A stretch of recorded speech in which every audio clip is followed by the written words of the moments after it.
Our lead story tonight is from West Asia, where Israel has achieved a major victory. They have killed their top target, Hamas Chief Yahya Sinwar. The Israeli Defense Forces posted this on social media a few hours ago. They said they had killed 3 terrorists during a ground operation in Gaza, in the southern city of Rafah. Israel said it was trying to identify the bodies. It seems the results are out now, and one of them was Yaya Sinwar, one of those 3 bodies. The news has reached Israel's cabinet. There was reportedly a DNA match. So it's all but certain that Yaya Sinwar is dead. The celebrations have begun. Even before the confirmation, Israel's defense minister put out this tweet. The image at the center is blacked out, but it's clearly a taunt. Israel is goading its enemies.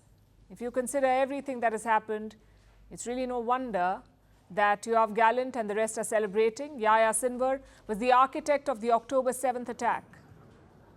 He planned last year's assault. So he was enemy number 1 for Israel. If they've really managed to kill him, we can expect more Israeli celebrations. As we wait for the confirmation from other sources, let's take a closer look at Israel's greatest foe.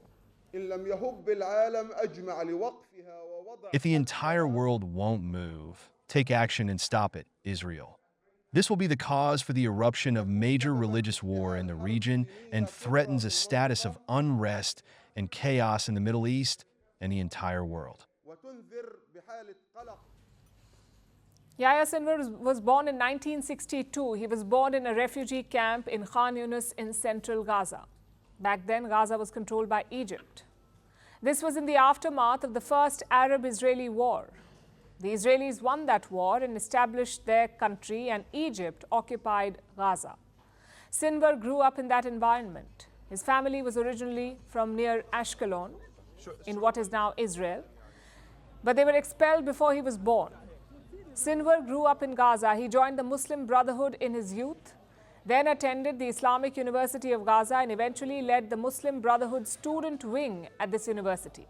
After graduating, Yahya Sinwar founded Majd, an organization that tracked down Palestinians who collaborated with Israel, a sort of a secret police.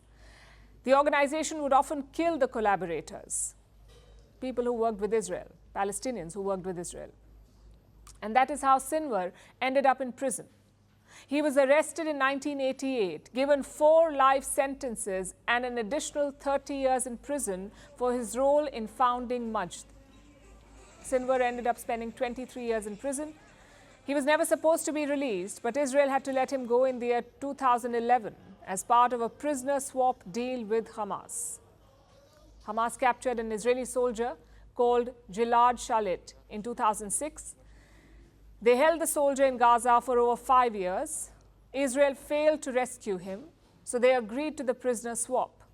Israel released 1,027 prisoners in exchange for 1 soldier.